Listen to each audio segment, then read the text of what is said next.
Hello friends, welcome to tech dose IT Tamil. இன்னைக்கு வீடியோவில் நம்ம என்ன பார்க்க போகிறோம்னா disk usage commands in Linux. அதாவது லினக்ஸோட ஃபைல் சிஸ்டத்தை நம்ம எப்படி மேனேஜ் பண்ண போகிறோம் அப்படிங்கிறத பற்றி இன்றைக்கி டீட்டெயில்டாக பார்க்க போகிறோம். அதனோட டெமோவும் இன்றைக்கி இந்த வீடியோவில் கவர் பண்ண போகிறோம். வாங்க வீடியோக்குள்ளே ஃபர்தராக மூவ் பண்ணலாம். ஸோ இங்கே ஃபஸ்ட்டு ஸ்லைடில் என்ன கொடுத்துருக்காங்கன்னா வாட் இஸ் டிஸ்க் யூசேஜ் அப்படின்னு கேட்டிருக்காங்க. ஸோ டிஸ்க் யூசேஜ்னா என்ன அப்படின்னு சொல்லியிருக்காங்க. Disk usage means checking how much storage space is used and available in a Linux system. அதாவது ஒரு லினக்ஸ் சிஸ்டத்தில் ஒரு ஸ்டோரேஜில் எவ்வளோ ஸ்பேஸ் வந்து யூஸ் ஆகிருக்கு, அப்புறம் எவ்வளோ ஸ்பேஸ் வந்து அவைலபிளில் இருக்குது, அதை பற்றின டீட்டெயில்ஸ் தெரிஞ்சுக்கிறது தான் டிஸ்க் யூசேஜ். ஸோ நமக்கு சில கமெண்ட்ஸை யூஸ் பண்ணி இந்த டிஸ்க் யூசேஜை வந்து வேலிடேட் பண்ண முடியும். அதை எப்படிங்கிறத ஃபர்தராக நம்ம பார்க்கலாம். நெக்ஸ்ட் ஸ்லைடுக்கு மூவ் ஆகலாம். ஓகே, இங்கே வந்து என்ன சொல்லியிருக்காங்கன்னா why disk usage is important. இந்த டிஸ்க் யூசேஜ் வந்து எதுக்காக வந்து மெயினாக இருக்குது அப்படின்னு பார்த்தீங்கன்னா, ஸோ மானிட்டர் டிஸ்க் ஸ்பேஸ், இந்த டிஸ்க் ஸ்பேஸை வந்து நம்ம மானிட்டர் பண்ண முடியும். ஸோ சப்போஸ் பார்த்தீங்கன்னா இந்த டிஸ்க் ஸ்பேஸ் வந்து எவ்வளோ யூஸ் ஆகுதுன்னு நமக்கு தெரியாது. நம்ம ஃப்ரீக்வெண்ட்டாக மானிட்டர் பண்ணுறதுனால நமக்கு சம் செட் ஆஃப் இஷ்யூஸ் வந்து நம்ம அவாய்ட் பண்ண முடியும். ஸோ இன்னொன்று பார்த்தீங்கன்னா prevent storage full issue. Sometimes வந்து பார்த்தீங்கன்னா அந்த பர்டிகுலர் டிஸ்கில் வந்து அப்ளிகேஷன் ரன் ஆகிக்கிட்டு இருக்கும். ஸோ நம்ம டிஸ்க் வந்து ஃபுல் ஆகிடுச்சுனாக்கா அப்ளிகேஷன் ரீட் ரைட் வந்து நடக்காது அந்த ஃபைல் சிஸ்டத்தில். ஸோ அப்ளிகேஷன் வந்து பெரிய அளவில் இம்பேக்ட் ஆகும். அந்த மேஜர் யூஸர் வந்து பாதிக்கப்படுவாங்க. ஸோ இந்த ஒரு காரணத்தை அவாய்ட் பண்ணுறதுக்காக நம்ம டிஸ்க் யூசேஜ் வந்து ஃப்ரீக்வெண்ட்டாக மானிட்டர் பண்ணணும். ஸோ அடுத்து என்ன சொல்லியிருக்காங்கன்னாக்கா identify large file or directory. So இந்த டிஸ்க் யூசேஜை வந்து எதுக்கு இம்பார்ட்டன்ட் சொன்னோம்னாக்கா இன்னொரு இது identify large file and directory. இந்த இதை வந்து நம்ம ஈஸியாக அந்த டிஸ்க் யூசேஜை வச்சு நம்ம ஈஸியாக லார்ஜ் ஃபைல் அண்ட் டைரக்டரியை இந்த பர்டிகுலர் பாத்தில் இருக்கிற டைரக்டரியை வந்து நம்ம ஐடென்டிஃபை பண்ண முடியும். எந்த ஃபைல் வந்து அதிகமாக யூஸ் ஆகுது, எந்த டைரக்டரி வந்து அதிகமாக யூஸ் ஆகுது, அதை பற்றின டீட்டெயில்ஸை வந்து ஈஸியாக நம்ம ஐடென்டிஃபை பண்ணிக்கலாம். இந்த ஒரு காரணத்துக்காக டிஸ்க் யூசேஜ் வந்து இம்பார்ட்டன்ட்டாக பார்க்கப்படுது. அப்புறம் நெக்ஸ்ட் ஸ்லைடுக்கு போய்க்கலாம். நெக்ஸ்ட் ஸ்லைடில் என்ன சொல்லியிருக்காங்கனாக்கா டிஎஃப் கமாண்டை பற்றி சொல்லியிருக்காங்க. So DF shows disk space usage of mounted file system. அந்த டிஎஃப்ங்கிற கமாண்ட் வந்து அந்த மவுண்டட் ஃபைல் சிஸ்டத்தோட டிஸ்க் ஸ்பேஸோட யூசேஜை நமக்கு காமிக்கும். ஸோ இது வந்து டிஎஃப் கமாண்டில் நிறைய டீட்டெயில்ஸை காமிக்கும். சப்போஸ் எந்த அதாவது ஃபைல் சிஸ்டம் எந்த ஃபைல் சிஸ்டம் இருக்குது, அதனோட ஃபுல் சைஸ் என்ன, அவைலபிள் சைஸ் என்ன, யூஸ்டு சைஸ் என்ன, அப்புறம் அது எங்கே மவுண்ட் ஆகிருக்கு, அந்த டீட்டெயில்ஸ் எல்லாம் நமக்கு காமிக்கும். அதை வந்து ஒரு டெமோவை பார்த்துடலாம். இங்கே வந்து எக்ஸாம்பிள் கொடுத்துருக்காங்க. DFFNHன்னு கொடுத்துருக்காங்க. இந்த H is nothing but human readable ஃபார்மேட்டில் இருக்கும். ஸோ நமக்கு ஈஸியாக அண்டர்ஸ்டாண்ட் ஆகிக்கிடும். இதே இது நம்ம டிஎஃப்ஐ யூஸ் பண்ணி நம்ம கேபி சைஸ்லேயும் பார்த்துக்கலாம், எம்பி சைஸ்லேயும் பார்த்துக்கலாம், அப்புறம் ஜிபிலையும் பார்த்துக்கலாம். ஜிபியில் வந்து நமக்கு ஹியூமன் ரீடபிளில் கொடுத்தாலே நமக்கு ஈஸியாக வந்துடும். ஸோ இதை வந்து ஒரு டெமோவாக பார்த்துடலாம். அதுக்கு வந்து நம்ம விஎம்மில் லாகின் பண்ணலாம். ஸோ நெக்ஸ்ட் வந்து விஎம்மில் லாகின் பண்ணிடலாம் நம்ம. ஸோ ஆல்ரெடி விஎம் வந்து லாகின் பண்ணியாச்சு. நீங்கள் பார்த்தீங்கன்னா df-hங்கிற கமெண்ட் கொடுக்குறேன். ஸோ இங்கே நமக்கு டீட்டெயில்டாக நமக்கு காமிக்குது ஃபைல் சிஸ்டம் என்னென்ன ஃபைல் சிஸ்டம் இருக்குது அப்படிங்கிறது ஃபஸ்ட்டு காலத்தில் காமிச்சிருது. செகண்ட் வந்து பார்த்திங்கன்னா சைஸ் காமிக்குது. ஸோ அதனோட சைஸ் ஓவரால் சைஸ் எவ்வளோ அப்படிங்கிறத காமிக்குது. அப்புறம் பார்த்திங்கன்னா யூஸ்டு, ஸோ எவ்வளோ வந்து யூஸ் ஆகிருக்கு, இந்த ஓவரால் சைஸில் வந்து மொத்தம் எவ்வளோ யூஸ் ஆகிருக்கு அப்படிங்கிறத காமிக்குது. அப்புறம் மீதம் வந்து எவ்வளோ நமக்கு அவைலபிளாக இருக்குது அப்படிங்கிறதையும் காமிக்குது, அந்த சைஸை காமிக்குது. அப்புறம் பர்சன்டேஜ் ஆஃப் யூஸ், ஸோ எவ்வளோ பர்சன்டேஜ் ஓவரால் ஃபைல் சிஸ்டம் சைஸில் வந்து யூஸ் ஆகிருக்கு அப்படிங்கிறத டீட்டெயிலாக காமிக்குது. இங்கே மவுண்டட் ஆன், இந்த ஃபைல் சிஸ்டம் வந்து எங்கே மவுண்ட் ஆகிருக்கு, இப்போ /root வந்து எங்கே மவுண்ட் ஆகிருக்குன்னா ஸ்லாஷில் மவுண்ட் ஆகிருக்கு. அப்புறம் STA1 வந்து எங்கே மவுண்ட் ஆகிருக்குன்னு பார்த்தீங்கன்னா பூட்டில் மவுண்ட் ஆகிருக்கு. இங்கே வந்து இந்த LVM வந்து எங்கே மவுண்ட் ஆகிருக்குன்னு பார்த்தீங்கன்னா /dataக்குள்ளே மவுண்ட் ஆகிருக்கு அப்படிங்கிறது கிளியராக காமிக்குது இது. ஸோ இதே இது நமக்கு இந்த சைஸை வந்து இப்போ இது வந்து ஹியூமன் ரீடபிளாக இருக்கனால நமக்கு ஈஸியாக அண்டர்ஸ்டாண்ட் பண்ண முடியுது. இதே நமக்கு கேபியில் பார்த்தோம்னா நமக்கு இந்த நம்பர்ஸே வந்து டிஃப்ரெண்ட்டாக இருக்கும். நமக்கு அண்டர்ஸ்டாண்ட் பண்ணுறது கொஞ்சம் டிஃபிகல்ட்டாக இருக்கும். அதையும் பார்த்துடலாம். இப்போ அதுக்கு வந்து DF-K கொடுக்குறேன். கேனாக்கா கேபி. ஸோ கேபியில் வியூ பண்ணுறது என்டர் கொடுக்குறேன். இங்கே பார்த்தீங்கன்னா தெரியும் உங்களுக்கு. ஸோ இது எவ்வளோ சைஸ்னே நம்ம கால்குலேட் பண்ணணும். நமக்கு தெரியாதனால இதை கால்குலேட் பண்ணி தான் நம்ம சொல்ல முடியும். அதே இது இங்கே ஹச் போட்டோம்னாக்கா ஹியூமன் ரீடபிள், இது வந்து 17 GB அப்படின்னு சொல்லிடலாம். ஓகேங்களா. இது எம்பி சைஸ்லேயே பார்த்துடலாம். DF-M அப்படின்னு கொடுக்கணும், MB. ஸோ இங்கே பார்த்தீங்கன்னா எம்பி சைஸில் நமக்கு காட்டுது. ஸோ இது வந்து 17 ஜிபி வந்து எப்படி காட்டுதுன்னு பாருங்கள், 17340 காட்டுது. இங்கே வந்து 17 ஜிபின்னு கொடுத்துருது. ஸோ இவ்வளோ தான் வித்தியாசம் மூணுக்கும். TFFNHனாக்கா ஹியூமன் ரீடபிள், TF-Kனாக்க நமக்கு கேபியில் காமிக்கும், TF-Mனாக்க நமக்கு எம்பியில் காமிக்கும். ஓகே, நெக்ஸ்ட்டு ஸ்லைடுக்குள்ளே போயிடலாம் என்ன கொடுத்துருக்காங்கன்ட்டு.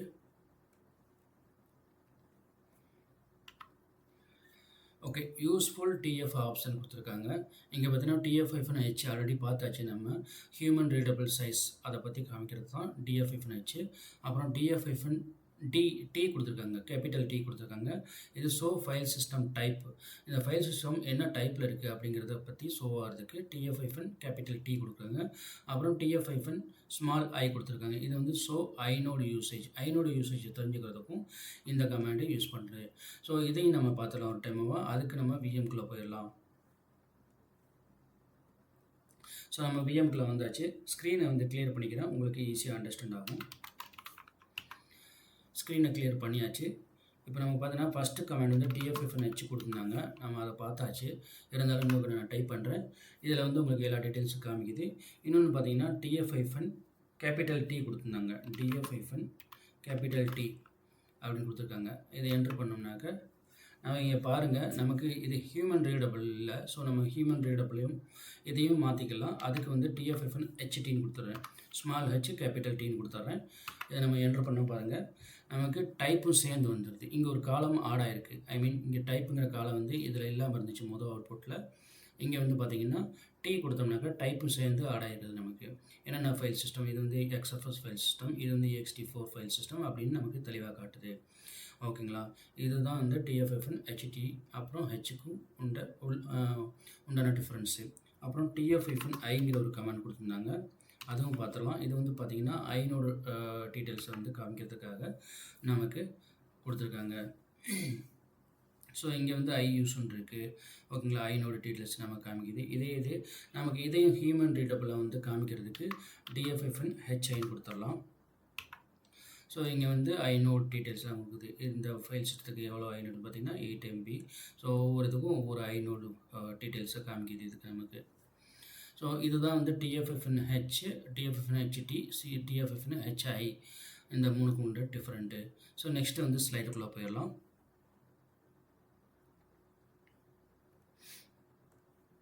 ஓகே, ஸோ ஸ்லைடுக்குள்ளே வந்தாச்சு நம்ம. அப்புறம் TU கமாண்ட். இப்போ வந்து TU கமாண்டை பற்றி சொல்லியிருக்காங்க. DU shows disk usage of files and directory. So இந்த DU கமாண்ட் வந்து ஒரு ஃபைல்ஸ் அண்ட் டைரக்டரியோட யூசேஜை பற்றி நமக்கு தெளிவாக காமிக்கும். அந்த ஒரு பர்பஸ்க்காக இந்த DU கமாண்ட் வந்து யூஸ் பண்ணுறாங்க. அதை நம்ம எப்படி யூஸ் பண்ணலாம், என்னென்ன ஆப்ஷன்லாம் பயன்படுத்தலாம் அப்படிங்கிறத ஒரு டெமோவாக பார்த்துடலாம். இங்கே வந்து எக்ஸாம்பிள் கொடுத்துருக்காங்க, DU-sh/home கொடுத்துருக்காங்க. அப்படி கொடுத்தோம்னாக்கா இந்த /home இந்த /homeோட சைஸ் எவ்வளவு அப்படின்னு நம்ம தெரிஞ்சுக்கிட முடியும். ஸோ இங்கே வந்து பார்த்திங்கன்னா எஸ் அப்படிங்கிறது வந்து இந்த ஆப்ஷனுக்கு வந்து டீட்டெயிலும் கொடுத்துருக்காங்க. இந்த எஸ்ங்கிறது வந்து சமரை அப்படின்னு சொல்கிறாங்க. இந்த ஹச் அப்படின்னாக்கா ஹியூமன் ரீடபிள் அப்படின்னு சொல்லிடுறாங்க. ஸோ இதில் வந்து ஒரு டெமோவை பார்த்துடலாம். அதுக்கு விஎம்குள்ளே லாகின் பண்ணிக்கலாம். ஸோ நான் விஎம்குள்ளே வந்துட்டேன். மறுபடியும் ஸ்க்ரீனை கிளியர் பண்ணிக்கிறேன். இப்போ பார்த்தீங்கன்னா DU-sh/home கொடுத்துருந்தாங்க. நான் அதே இதை கொடுத்துட்றேன். இப்போ என்ட்ரு பண்ணோம்னாக்கா இங்கே /homeோட டோட்டல் சைஸ் பார்த்தீங்கன்னா 2.3 GB. ஸோ இவ்வளோ யூஸ் ஆகிருக்கு. இந்த /homeங்கிறது வந்து 2.3 GB வந்து யூஸ் ஆகிக்கிட்டு இருக்கு அப்படின்னு அர்த்தம். ஓகேங்களா, ஸோ இன்னொன்று வந்து ஸ்லைடில் என்ன சொல்லியிருக்காங்க, இந்த எஸ் அப்படின்னாக்கா சமரை, அப்புறம் இந்த ஹெச்னாக்கா ஹியூமன் ரீடபிள். ஸோ நமக்கு வந்து /homeோட யூசேஜ் எவ்வளோன்னு கேட்டோம்னாக்கா, சப்போஸ் யாராவது கேட்டாங்க அப்படின்னாக்கா இந்த ஃபைல் சிஸ்டம் சைஸ் எவ்வளோ யூஸ் ஆகிருக்குன்னு கேட்டாங்கன்னாக்கா நம்ம இந்த DU-sh கமாண்டை யூஸ் பண்ணி அந்த எந்த ஃபோல்டர் எந்த டைரக்டரி வேணுமோ அந்த டைரக்டரி நேம் கொடுத்தோம்னாக்கா அதனோட சைஸ் எவ்வளோ யூஸ்டு சைஸோ அந்த சைஸ் வந்து நமக்கு காமிச்சிடுது. ஓகேங்களா, ஸோ நெக்ஸ்ட்டு வந்து ஸ்லைட்குள்ளே போயிடலாம்.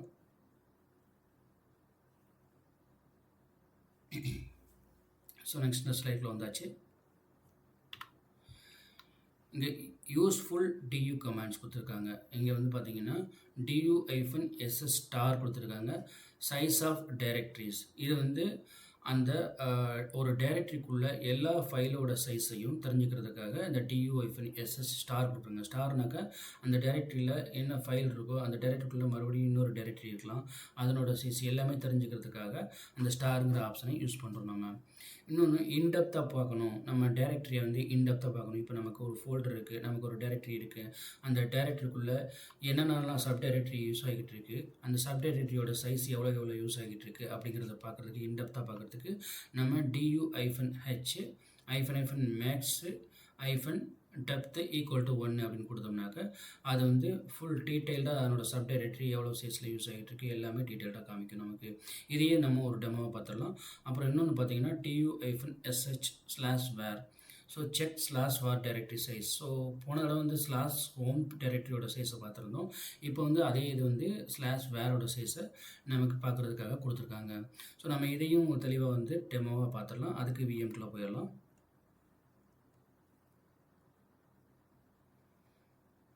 ஓகே, நம்ம VMக்குள்ள வந்தாச்சு. நமக்கு வந்து DU-SS ஸ்டார் கொடுத்துருந்தாங்க, நம்ம அதையே கொடுத்துடலாம். ஸோ DU-SH ஸ்டாரு /homeலேயே கொடுத்துட்றேன். ஸோ இங்கே பார்த்தீங்கன்னா நமக்கு /homeக்குள்ளே என்னென்ன இருக்குது அப்படிங்கிற பற்றி தெரிஞ்சுக்கிறதுக்காக ஸோ நான் இது இன்னும் உங்களுக்கு டீட்டெயில்டாக காமிக்கணும் அப்படின்னாக்கா நான் /varக்குள்ளேயே போயிடுறேன். நான் /varக்குள்ளே வந்துட்டேன். இதில் வந்து பார்த்தீங்கன்னா மறுபடியும் DU-SS ஸ்டார் கொடுத்துட்றேன். இதிலே கொடுத்துட்றேன். இப்போ என்டர் கொடுத்தோம்னாக்கா இங்கே பாருங்கள் ஒவ்வொரு இதையும் இந்த /varக்குள்ளே என்னென்ன டைரக்டரி இருக்கோ சப் டைரக்டரி இருக்கோ அதனோட சைஸ் எவ்வளோ யூஸ் ஆகிக்கிட்டு இருக்கு அப்படிங்கிறத நமக்கு தெளிவாக காமிக்குது. ஸோ கேஷி பார்த்தீங்கன்னாக்கா 58 MB இருக்குது. அப்புறம் கிராஷ் அப்படி அது ஒரு 86 MB இருக்குது. இங்கே லாக் பார்த்தீங்கன்னா 11 MB காமிக்குது. அப்புறம் லிப்புங்கிற ஒரு டைரக்டரி வந்து 62 MB காட்டுது. ஸோ இதெல்லாம் வந்து DU-SS ஸ்டாரில் வந்து நமக்கு தெளிவாக காமிக்குது. ஸோ அடுத்து இன்டெப்த்தாக பார்க்குறதுக்கு வந்து பார்த்திங்கன்னா அதே /var எடுத்துக்கலாம். DU-H-max டெப்த் கொடுக்கணும். ஸோ DU-H-max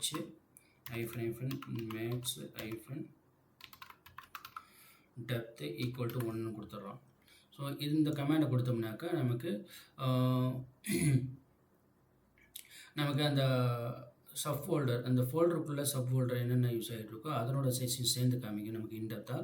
ஸோ அதுதான் இங்கே வந்து இன்டெப்த்தாக நம்ம பார்க்குறதுக்காக இந்த மேக்ஸ் டெப்த்தை யூஸ் பண்ணுறோம். ஸோ நம்ம இப்போது இதை என்டர் பண்ணி பார்த்துடலாம். ஓகே, ஸோ இங்கே பார்த்தீங்கன்னா ஒவ்வொரு டைரக்டரியும் எவ்வளோ சைஸ் அப்படின்னு காமிக்குது. ஸோ ஃபஸ்ட்டு சைஸ் பார்த்தீங்கன்னா இங்கே 62 MB யூஸ் ஆகிட்டு இருக்கு. ஓகேங்களா. ஸோ /lib அப்படிங்கிற ஒரு டைரக்டரி வந்து 62 MB அதுதான் வந்து ஹையஸ்ட்டாக யூஸ் ஆகிட்டு இருக்கு. அப்புறம் செகண்ட் பார்த்தீங்கன்னா கேஷி. ஸோ கேஷி வந்து 58 MB யூஸ் ஆகிட்டு இருக்கு. அப்புறம் பார்த்தீங்கன்னா இங்கே /log வந்து பார்த்தீங்கன்னா ஒரு 11 MB யூஸ் ஆகிட்டு இருக்கு. ஸோ இதெல்லாம் வந்து மெயினாக யூஸ் ஆகிட்டு இருக்கிற ஃபைல். ஒவ்வொரு டைரக்டரியோட இந்த /varல இருக்கிற சப் டைரக்டரியோட சைஸை வந்து நமக்கு தெளிவாக காட்டுது. இங்கே வந்து பார்த்திங்கன்னா கிராஷ் வந்து ஒரு 86 MB யூஸ் ஆகிட்டு இருக்கு. Okay, so total overall size அப்படின்னு பார்த்தீங்கன்னாக்கா இங்கே காமிக்குது 216 MB யூஸ் ஆகிட்டு இருக்கு அப்படின்னு காமிக்குது. இதை நமக்கு இன்னும் தெளிவாக பார்க்குறதுக்கு நம்ம லாகுங்கிற டைரக்டரிக்குள்ளே போயிடலாம். ஸோ அதிலேருந்து வியூ பண்ணால் நமக்கு தெளிவாக புரியும். ஸோ நான் வந்து லாகுள்ளே போயிடுறேன். உங்களுக்கு இன்னொரு கமாண்டும் எக்ஸ்ட்ரா போட்டு காமிக்கிறேன். இப்போ பார்த்தீங்கன்னா நம்ம லாக் டைரக்டரிக்குள்ளே வந்துட்டோம். இங்கே வந்து LS-L கொடுத்துறேன். இங்கே வந்து நிறையா ஃபைல்ஸ், இங்கே வந்து லாக்ஸ் இருக்கும். ஸோ சிஸ்டமோட லாக்ஸ் வந்து இங்கே தான் எல்லா லாக்ஸுமே வந்து ஸ்டோர் ஆகும். Message log, secure log, audit log எல்லாமே வந்து இங்கே இந்த லாக் /var லாக்குள்ளே தான் ஸ்டோர் ஆகும். நம்ம இந்த லாக்ஸ் ஃபைலை வந்து இப்போ வியூ பண்ண போகிறோம். ஸோ இதில் வந்து எல்லா லாக்ஸுமே இருக்குது நமக்கு. இந்த லாக்ஸ்க்கு வந்து நம்ம இதில் ஹையஸ்ட்டாக எந்த ஃபைல் யூஸ் ஆகுது அப்படிங்கிறத பார்க்க போகிறோம். இந்த லாக்ஸ் ஃபைலில் ஃபஸ்ட்டு ஹையஸ்ட்டாக யூஸ் ஆகிற ஃபைல் எது, அப்புறம் வந்து செகண்ட் ஹையஸ்ட்டாக யூஸ் ஆகிற ஃபைல் எது அப்படிங்கிறத டீட்டெயிலாக பார்த்துடலாம். அதுக்கு வந்து DU-SH ஸ்டாரு பைப்பு ஸ்டார்ட் பண்ணுறேன். நான் ரிவர்ஸ் டைரெக்ஷனில் வந்து ஸ்டார்ட் பண்ணுறேன். எனக்கு வந்து ஹைலேருந்து லோக்கு வரணும் அப்படின்ற மாதிரி கொடுக்குறேன். அப்புறம் பைப்பு ஹெட்டுன்னு கொடுத்துட்றேன். ஸோ ஹெட்ன்னு கொடுத்துட்றேன். ஸோ இந்த கமாண்ட் வந்து பார்த்தீங்கன்னா நம்ம பிபிடியில் இல்லை, இருந்தாலும் உங்களுக்கு நான் கவர் பண்ணுறேன். ஸோ இதை நான் கவர் பண்ணுறதுக்கு முன்னால் ஓகே, ஸ்க்ரீனை கிளியர் பண்ண வேணாம், அப்படியே இருக்கட்டும். ஸோ இது பார்த்தீங்கன்னா நான் உங்களுக்கு எக்ஸ்பிளைன் பண்ணிடுறேன். இது டிஸ்க் யூசேஜை வந்து பார்க்குறது, அப்புறம் சம்மரை, ஹியூமன் ரீடபிள், அப்புறம் ஸ்டார் இந்த டைரக்டரியில் பர்டிகுலர் இந்த ஸ்லாஷ் வேறு லாக் டைரக்டரிக்குள்ளே எல்லா ஃபைலையும் செக் பண்ணு அப்படின்னு சொல்லிடுறேன். அப்புறம் வந்து சார்ட் பண்ணுறேன். எனக்கு வந்து ரிவர்ஸ் டைரக்ஷனில் கொடு, எனக்கு வந்து ஹை யூசேஜில் இருந்து லோ யூசேஜுக்கு கொடு அப்படின்னு நான் சொல்லிடுறேன். அப்புறம் அது வந்து ஹியூமன் ரீடபிளில் காட்டுது. அப்புறம் ஹெட் அப்படின்னாக்கா ஃபஸ்ட்டு 10 ஃபைலு, என்னோடய ஃபஸ்ட்டு 10 ஃபைலை வந்து ஹை யூசேஜ்லேருந்து லோ யூசேஜுக்கு கொடு அப்படின்னு நான் சொல்லிடுறேன். இப்போ என்ட்ரு பண்ணேன் அப்படின்னாக்கா உங்களுக்கு வந்து பாருங்கள் எவ்வளோ நமக்கு கிளியராக காமிக்குதுன்னு பாருங்கள். 4.6 MB அது வந்து அனோஹொண்டா அப்படிங்கிற ஒரு ஃபைல் வந்து நமக்கு வந்து டைரக்டரி வந்து காமிக்குது. இது வந்து இந்த ஃபைல் வந்து நமக்கு 4.6 MB யூஸ் ஆகிட்டுருக்கு. அப்புறம் 1.7 MB பார்த்திங்கன்னா ஆடிட் ஃபைல் யூஸ் ஆகிட்டுருக்கு. அப்புறம் 1.2 MB பார்த்திங்கன்னா ஒரு மெசேஜ் ஃபைல் யூஸ் ஆகிட்டுருக்கு. ஸோ இப்படி தான் வந்து நம்ம ஏதாவது ஒரு அலர்ட் வந்து ஃபைல் சிஸ்டம் அலர்ட் ஒரு ஸ்லாஷ் வேர் லேக் வந்து ஃபுல் ஆயிடுச்சு, இல்லாட்டி ஸ்லாஷ் வேர் லேக் வந்து மோர் தென் 80% த்ரெஷ்ஹோல்டு ரீச் ஆயிடுச்சு அப்படின்ட்டு அலர்ட் வந்ததுனாக்கா நம்ம இந்த TUFNSS ஸ்டாரை யூஸ் பண்ணி அந்த பர்டிகுலர் டைரக்டரியில் என்னென்ன ஃபைல்ஸ் எல்லாம் வந்து அதிகமாக வந்து கன்சியூம் ஆகுதோ அந்த ஃபைலை வந்து அனலைஸ் பண்ண முடியும். ஸோ பேஸ்ட் ஆன் தட் நம்ம வந்து இப்போ சப்போஸ் பார்த்தீங்கன்னா எனக்கு இதை வந்து இந்த லாக் ஃபைல் வந்து அதிகமாக இருக்குது, இதை வந்து நான் கம்ப்ரஸ் பண்ணிக்கலாம். நம்ம வந்து இது வந்து OS ரிலேட்டட் ஃபைல்ஸ்னால நம்ம ஈஸியாக வந்து நம்மளே அஸ் அட்மினாக வந்து நம்ம தான் மேனேஜ் பண்ணணும். ஸோ இந்த ஃபைலை வந்து நம்ம ஈஸியாக ஓல்டர் ஃபைல்னால நம்ம கம்ப்ரஸ் பண்ணிக்கலாம். கம்ப்ரஸ் பண்ணிட்டாக்கா நம்ம அந்த ஸ்பேஸ் ரெடியூஸ் ஆகிக்கிடும். ஸோ இந்த மாதிரி தான் நம்ம அனலைஸ் பண்ணி நம்ம இஷ்யூவை வந்து ஃபிக்ஸ் பண்ணணும். ஓகேங்களா? ஸோ இந்த ஒரு கமாண்ட் வந்து மெயினான கமாண்டு, இதை வந்து நீங்கள் நோட் பண்ணிக்கோங்க. ஸோ வாங்க ஃபர்தராக வந்து ஸ்லைடுக்குள்ளே போயிடலாம், வேறு என்ன கொடுத்துருக்காங்கன்ட்டு.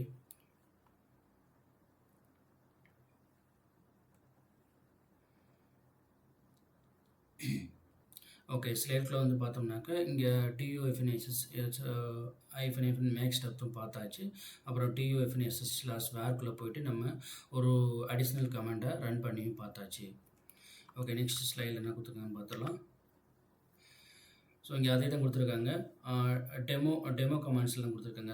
டெமோ கமாண்ட்ஸ் ஆல்ரெடி பார்த்தாச்சு. நம்ம DFFன்னு வச்சுனாக்கா ஹியூமன் ரீடபிள் டிஸ்க் யூசேஜ் வச்சு ஃபைல் சிஸ்டம் டேபிளை வந்து பார்த்துடலாம், வியூ பண்ணியாச்சு. அப்புறம் TUFNSS ஸ்டார்னாக்கா ஒரு ஸ்பெசிஃபிக் டைரக்டரியில் எல்லா ஃபைலையும் வந்து செக் பண்ணி அதனோட சைஸை வந்து காமிக்கிறதுக்காக இந்த TUFNSS ஸ்டாரை யூஸ் பண்ணுறோம். அப்புறம் இன்னும் கொஞ்சம் இன்டெப்த்தாக போய் ஒரு அதனோட சப் டைரக்டரியோட சைஸையும் தெரிஞ்சுக்கணும் அப்படின்னாக்கா TUFN-max -depth = 1 கொடுத்தோம்னாக்கா அதோட சப் டைரக்டரி சைஸ் எல்லாமே வந்து நமக்கு காமிக்கும். அப்புறம் இன்னொன்று TUFNSH அப்புறம் ஸ்பெசிஃபிக் டைரக்டரி கொடுத்தோம்னாக்கா அந்த டைரக்டரியோட சைஸை வந்து தெரிஞ்சுக்கலாம். அடிஷனலாக வந்து நம்ம ஷார்ட் பண்ணி பார்த்தாச்சு. டாப் 10 ஃபைல் சிஸ்டம் யூசேஜை எப்படி செக் பண்ணுறது, அதை எப்படி ரெக்டிஃபை பண்ணுறது அப்படிங்கிறதையும் பார்த்தாச்சு. ஸோ நெக்ஸ்ட் ஸ்லைடில் என்ன கொடுத்துருக்காங்கன்னு பார்த்துடலாம். ஓகே, ஸோ அவ்வளோதான் கைஸ். இன்றைக்கி வீடியோவில் நம்ம ஆல்மோஸ்ட் எல்லாமே கவர் பண்ணியாச்சு. ஒரு ஃபைல் சிஸ்டம் அலர்ட் வந்தாக்க நம்ம எப்படி செக் பண்ணணும், அந்த சிஸ்டத்தில் லாகின் பண்ணிட்டு TUFNH கமாண்டை யூஸ் பண்ணி எப்படி செக் பண்ணணும் அப்படிங்கிறத பார்த்தாச்சு. TUFNSS கமாண்டை யூஸ் பண்ணி எப்படி செக் பண்ணணுங்கிறத பார்த்தாச்சு. அப்புறம் ஷார்ட் பண்ணி டாப் 10 ஃபைல் சிஸ்டம் யூசேஜை வந்து ஷார்ட் பண்ணிவிட்டு அதை வந்து நமக்கு இப்போ சப்போஸ் OS ரிலேட்டட் ஃபைல் சிஸ்டமாக இருந்ததுனாக்கா அதை நம்ம அஸ் அட்மினாக நம்ம மேனேஜ் பண்ணுறதுனால அந்த ஃபைல் சிஸ்டத்தை நம்ம கம்ப்ரஸ் பண்ணிக்கலாம். ஓல்டு லாக்ஸை வந்து நம்ம கம்ப்ரஸ் பண்ணிக்கலாம். இல்லை வேறு எங்கேயாவது மூவ் பண்ணனாலும் மூவ் பண்ணி வச்சுக்கலாம். இல்லை இதே சப்போஸ் இது OS ரிலேட்டடாக இல்லை, வேறு ஒரு அப்ளிகேஷன் ரிலேட்டடாக இருந்தது அப்படின்னு நினச்சிங்கனாக்கா அந்த ஸ்க்ரீன்ஷாட்டை எடுத்து நீங்கள் ஒரு மெயில் சென்ட் பண்ணி ஸ்பெசிஃபிக் அப்ளிகேஷன் டீமுக்கு வந்து நீங்கள் மெயில் பண்ணி அவங்க வந்து ஹவுஸ் கீப்பிங் பண்ண முடிஞ்சதுனாக்கா அவங்கள பண்ண சொல்லணும். ஸோ இந்த மாதிரி தான் நம்ம வந்து அப்ரோச் பண்ணணும். அப்ரோச் பண்ணி அந்த ஃபைல் சிஸ்டத்தோட அலர்ட்டை வந்து நம்ம கிளியர் பண்ணணும். ஓகேங்களா? ஸோ இன்றைக்கி வீடியோவில் அவ்வளோதான் கைஸ். ஸோ இந்த வீடியோ உங்களுக்கு பிடிச்சிருந்ததுனாக்கா கீழே வந்து ஃபைல் சிஸ்டம் இல்லைன்னா இங்கே TFFNHன்னு வந்து டைப் பண்ணுங்கள். ஸோ தட் நான் வந்து இந்த வீடியோ உங்களுக்கு பிடிச்சிருக்குன்னு நினச்சிக்கிறேன். அப்புறம் டெக்டோஸ் IT தமிழுக்கு வந்து மறக்காமல் சப்ஸ்கிரைப் பண்ணிடுங்க. அப்புறம் எங்களோட இன்ஸ்டாகிராம், டெலகிராம், ஃபேஸ்புக்கில் வந்து மறக்காமல் ஃபாலோ பண்ணுங்கள். மீண்டும் வந்து நெக்ஸ்ட் வீடியோவில் சந்திக்கலாம். Until then, bye from டெக்டோஸ் IT Tamil. Thank you.